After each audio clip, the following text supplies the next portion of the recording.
At one point in my life, I was in love with comic books and I started buying them probably around like 2016 till late 2019. But they just became super boring and also they became very, very expensive. I think something like some of them from 2.99 to like 3.99 and more for just one issue of like 20 pages.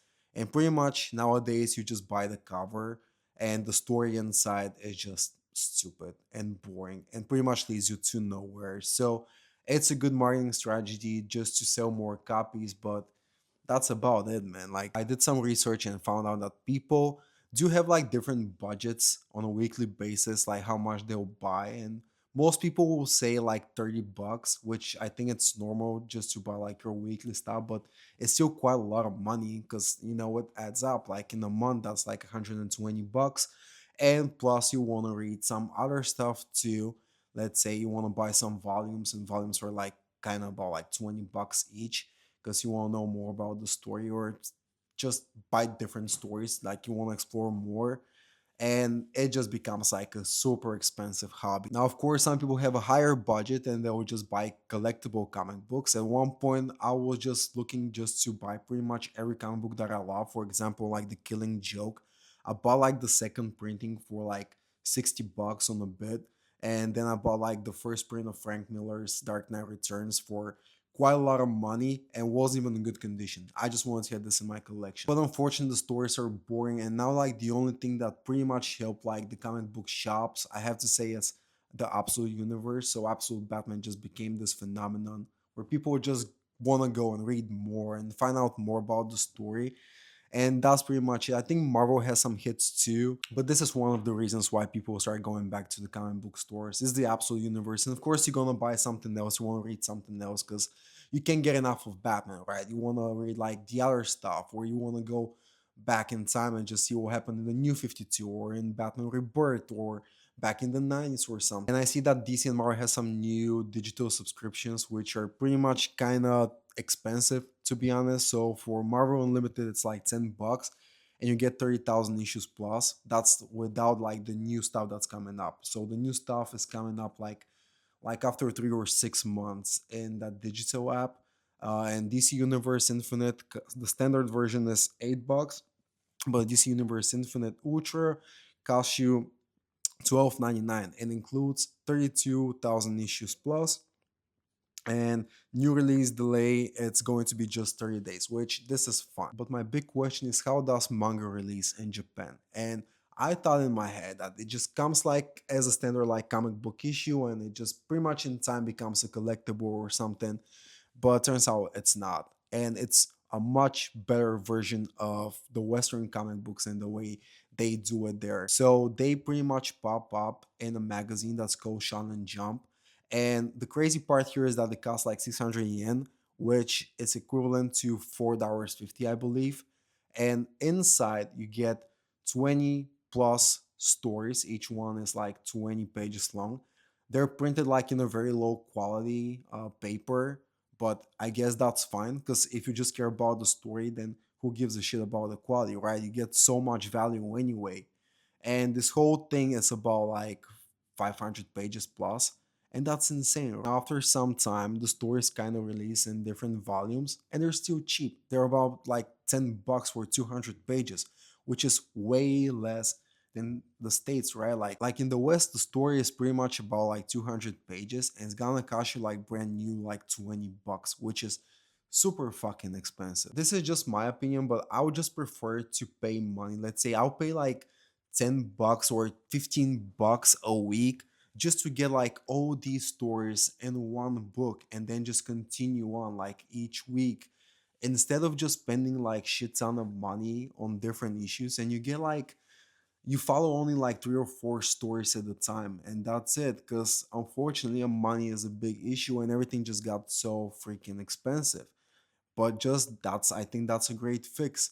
And you can use pretty much the same system as Japan is using and just use this type of like recycled paper and just print your comic books there. Yeah, they're not gonna be this beautiful like pages, and like the quality is definitely gonna get lower, but you're gonna get so much more content and you're gonna get so many more stories in just one book. And that's definitely going to get you like more interested in going to a comic book shop and just buy individual issues, and then you start collecting. If I'm not mistaken, I think DC tried something like this before, but it wasn't the weekly stuff, right? It was just like a Walmart release, and there were like 100 or 200 pages of just bunch of stories that I don't think they even made it anywhere in the comic books. But I think that Marvel or DC should try this and see how it goes, right? It's not gonna cost you a lot of money. If Japan is selling this for like $4, then how much is going to be in the States, right? Like it's not gonna be much more expensive.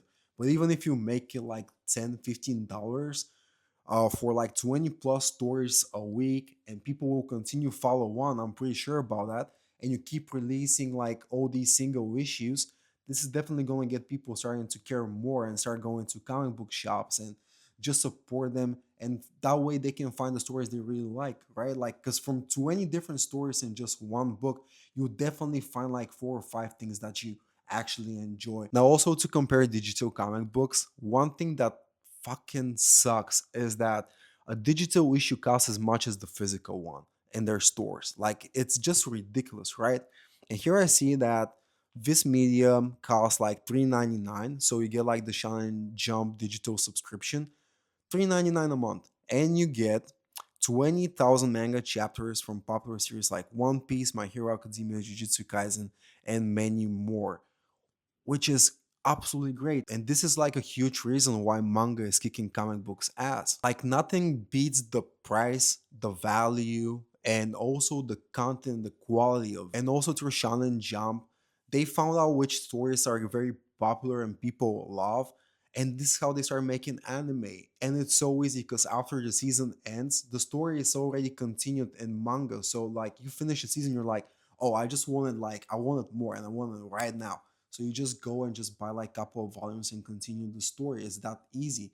But not in comic books, because everything here now is just like different animation from like the comic books, or they get like some inspirations. And I just don't think that works really well for like the whole Western industry right now. Here's also the current performance of comic books. So comic book shop growth sales in local comic book stores jumped 27% in the first 8 months of 2025 compared to the same period in 2024, which is great. Periodical recovery single issue floppy comic sales reached a 15-year high in 2024, with dollar sales up to 12.2%. Long-term resilience, despite minor fluctuations, total sales in 2024 were 73% higher than the pre-pandemic of 2019 levels.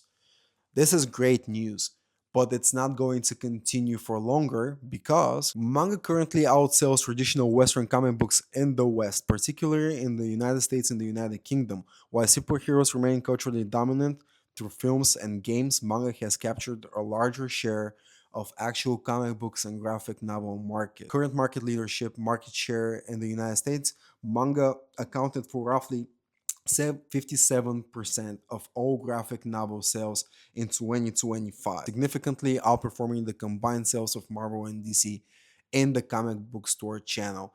And that also includes Image Comics and Dark Horse, but Dark Horse also works with manga, so they don't really count. Global manga market reached approximately 16.28 billion in 2025 and is projected to grow to 19 billion in 2026, which is also insane. Like the popularity of manga is absolutely brilliant, and it just makes sense, right? Because people want to read good stories, and they make good stories, and the way they publish this through Shonen Jump is just genius because you get so much and so much value for like $4 a week. Gender diversity. While Western comics are heavily concentrated on superheroes, with Jim Lee noted limits their reach, manga spans romance, sports, horror, and slice of life, appealing to much broader demographic. And I think this is like a huge mistake. What DC actually did back in the day is to stop Vertigo. I think if Vertigo existed right now, comic book sales were going to be way up because they put like so many interesting and different stories, and they don't do like pretty much any superhero stuff. Everything for them is pretty much kind of like manga in a way. But yeah, unfortunately, they decided that this is not a good financial thing that they're doing with Vertigo, so they decided to do the black label for DC, which also includes the same superheroes as in DC, and it just so stupid. But here's something interesting: Western Comics response. Western publishers are attempting to regain ground by adopting manga-like strategies.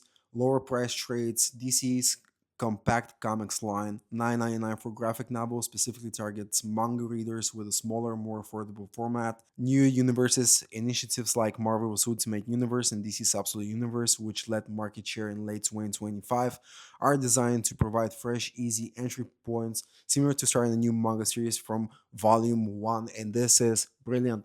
This is what I've been saying before too, that if they do the Absolute Universe also as an animation, it's going to be way easier for people to follow up, because they'll just watch like the first season of, let's say, Absolute Batman, and it's going to end like, let's say, like in the third chapter. But you wanna know more, and what do? You're just gonna go and buy for like $10 the next chapter, and then the next one, and you're gonna be like pretty much up to date, like what's going on with the story. But anyway, let me know if you think that DC and Marvel should follow up the steps of manga and pretty much just copy them and do the same stuff. But yeah, that's pretty much it, and I'll see you in the next one.